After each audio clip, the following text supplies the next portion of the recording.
आजादी के महापर्व पर जहां पूरा देश देशभक्ति में सरोकार रहा, वहीं 75वें स्वतंत्रता दिवस को आजादी के अमृत महोत्सव 15 अगस्त को उत्तरीय रेलवे मजदूर यूनियन ने एनएफआईआर के कार्यालय के प्रांगण में आजादी के अमृत महोत्सव को मनाया गया। Doctor M Raghuvaiya, general secretary NFIR द्वारा झंडारोहण किया गया। इस समारोह में विशिष्ट अतिथि doctor M Raghuvaiya, BC Sharma, vice president NFIR, general secretary URMU, SN Malik, अध्यक्ष URMU, Shrimati Urmila Dogar, AGS URMU, Shri Ramnik Sharma, AGS URMU व डिवीजन सेक्रेटरी दिल्ली, श्रीमती सोनिया शर्मा, महिला विंग अध्यक्ष, Shri DK Chawla, division secretary head quarter, Ravindra Gupta, GS IRCTE TSF, Shrimati Premlata, AN Tripathi, DK Sahu, working president IRCT, Shri Shafiq Khan आदि गणमान्य लोगों की उपस्थिति रही और भारतीय तिरंगे को सलूट देकर स्वतंत्रता दिवस मनाया। गणमान्य लोगों की उपस्थिति में श्री बीसी शर्मा, जीएस यूआरएमयू ने मंच के माध्यम से आजादी के संग्रह के बारे में बताया और रेलवे कर्मचारियों को प्रोत्साहित किया। साथ ही डॉक्टर एम रघुवैया ने रेलवे के प्रति समर्पण भावना व देश सेवा के बारे में बताया और कर्मचारियों का मनोबल भी बढ़ाया। इस कार्यक्रम का मंच का संचालन श्री एसएन मलिक द्वारा किया गया। साथ ही 75 साल से ज्यादा उम्र के रेल कर्मचारियों को सम्मानित भी किया गया।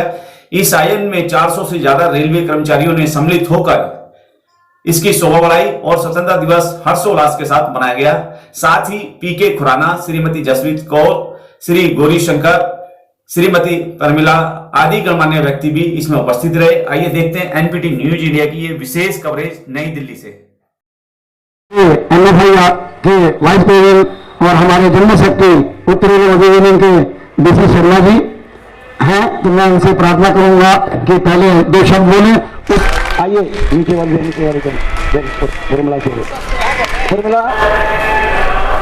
आदरणीय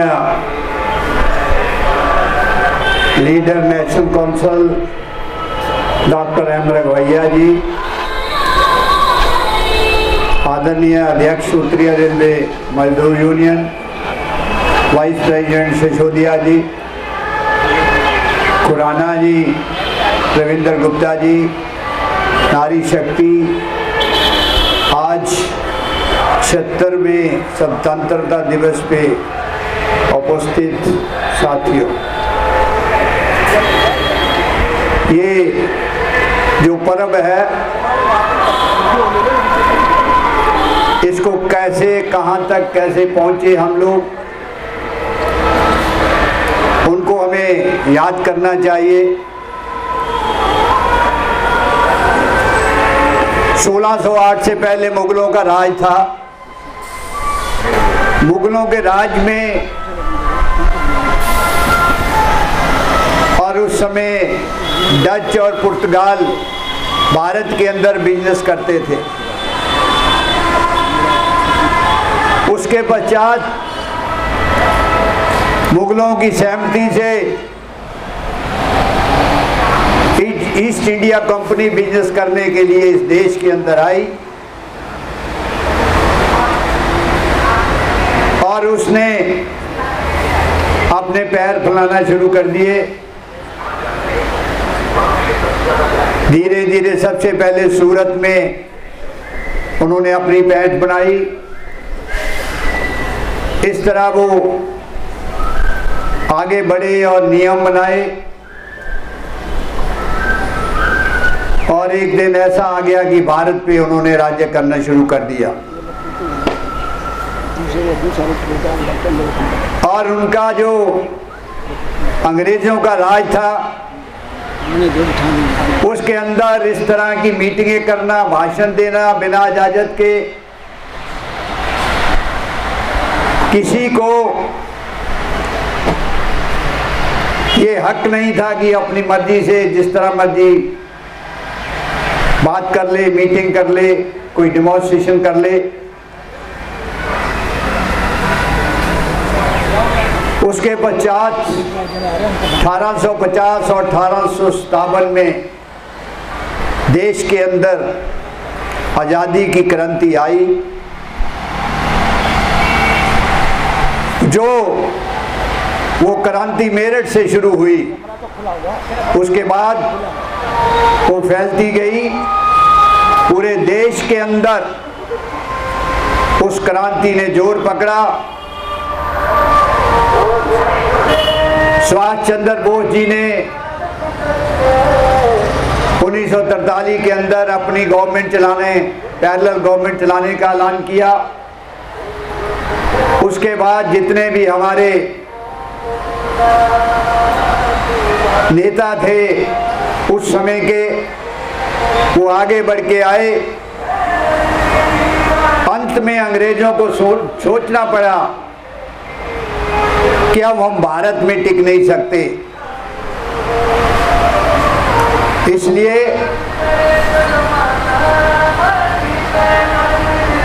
हमें 1947 में ये आज़ादी मिली।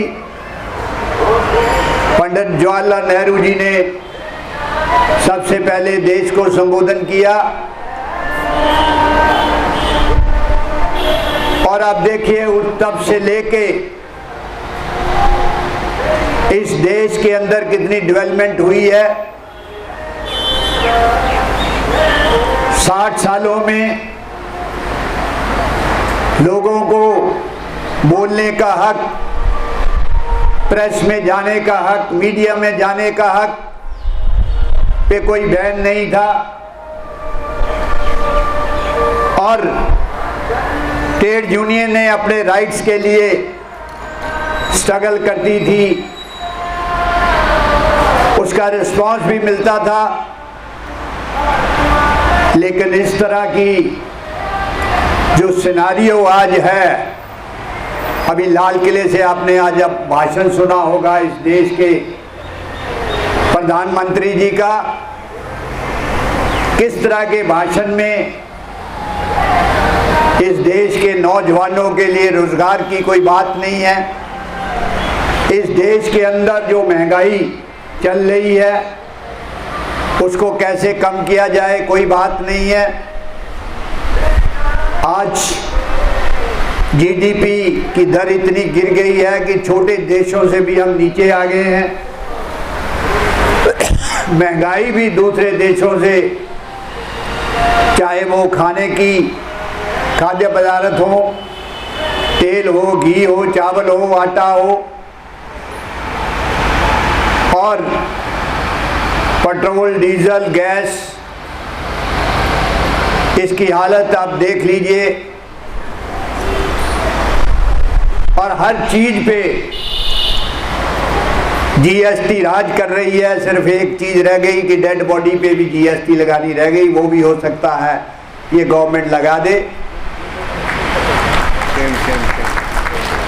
ये ट्रेड यूनियन मूवमेंट को, जो इस देश को चलाते हैं, मेहनत करते हैं, खासकर रेलवे कर्मचारी, जिन्होंने कोरोना के अंदर 3,500 भारतीय रेलवे के कर्मचारी और अधिकारियों ने शहादत दी, लेकिन इसको रेल के चक्के को चलने से बंद नहीं किया। और देश में किसी तरह की चाहे ऑक्सीजन की बात हो, उनको कमी नहीं आने दी। लेकिन बड़े तकलीफ की बात है, इस गवर्नमेंट ने जो ऑलरेडी ये कहते हैं कि 60 साल में कांग्रेस सरकार ने कुछ नहीं किया, जबकि इस देश में सुई नहीं बनती थी। कितनी इंडस्ट्री आई, कितने डैम लगे, लेकिन इनके राज में देखिए क्या हुआ। सरमाएदारों के करोड़ों रुपए कर्ज माफ हो गए, जीएसटी लगने से, नोटबंदी से छोटे और कर्मचारियों को दिक्कतें पेश आई, और ट्रेड यूनियन मूवमेंट को बंद करने के लिए श्रम कानूनों में पार्लियामेंट के अंदर संशोधन करके लाए। ये उसी लाइन पे चल रहे हैं जिस पे मुगल चलते थे। इन्होंने अभी देश के अंदर 2 डिपार्टमेंट के अंदर कभी एफडीआई लागू नहीं हुई थी, एक डिफेंस के अंदर, एक रेलवे के अंदर, क्योंकि ये बहुत ही सेंसिटिव डिपार्टमेंट है। इस गवर्नमेंट ने उसको भी इन डिपार्टमेंट में लागू कर दिया और बाहर से चाइना और दूसरे कंट्रियों को, बिजनेसमैनों को बुला रहे हैं कि आप इंडस्ट्री लगाइए, बिजनेस लगाइए। वही पुराना इतिहास आगे आने वाला है, लेकिन इनका नारा है सबके लिए आवास, सबके लिए विकास। लेकिन मैं तो कहूँगा कि आने वाली पीढ़ी के लिए ये विनाश का रास्ता जो है दिखा रहे हैं। नौजवानों के लिए रोजगार नहीं है, नौजवान इस देश में पढ़ लिख कर खाली घूम रहे हैं। तो ये इसके लिए जिस तरह चंद्रशेखर आजाद, भगत सिंह, लाला लाजपत राय, नेताजी सुभाष चंद्र बोस और उन्होंने संघर्ष किए, रेलवे कर्मचारियों को भी उसी तरह संघर्ष करना पड़ेगा। बिना संघर्ष किए ये रेलवे इंडस्ट्री को खत्म कर देगी, रेलवे में किसी को नौकरी नहीं मिलेगी, किसी को कंपैशनेट ग्राउंड पे नौकरी नहीं मिलेगी। तो इन तमाम बातों को मद्देनजर आज 75 वर्ष आज़ादी को हो गए। 9 वर्ष पहले इस तरह का माहौल कभी नहीं आया था, लेकिन आगे समय और माहौल बहुत खराब होता जा रहा है। तो इसलिए तमाम जनता को, तमाम रेलवे कर्मचारी, उनको परिवार को मैं कहना चाहता हूँ, आपको कुछ ही दिनों में डेवलपमेंट के नाम पे इंडियन रेलवे में इन्होंने काम शुरू कर दिया। बड़े बड़े नेताओं को अच्छी अच्छी जो जगह है वो मकान गिरा के, बिल्डिंगें गिरा के, कॉलोनियाँ गिरा के स्टेशन की डेवलपमेंट करने की बात कर रहे हैं। ये सारा एरिया भी ये ठेकेदार को देना चाहते हैं जो उधर है, इधर है, और डीआरएम ऑफिस का, आपकी रेलवे कॉलोनी भी इसी तरह जाएगी। अगर तमाम परिवार और साथी इकट्ठे होके हम इस सरकार के अगेंस्ट आंदोलन, सख्त आंदोलन नहीं उठाएंगे तो रेल तो बर्बाद होगी, देश भी बर्बाद होगा और कर्मचारियों का भविष्य भी बर्बाद होगा। मैं आज इस 75वें वर्ष पे जो पूरे हो चुके हैं स्वतंत्रता के लिए, उस पे आपको, आपके परिवार को शुभकामनाएं देता हूँ। जय हिंद, जय भारत।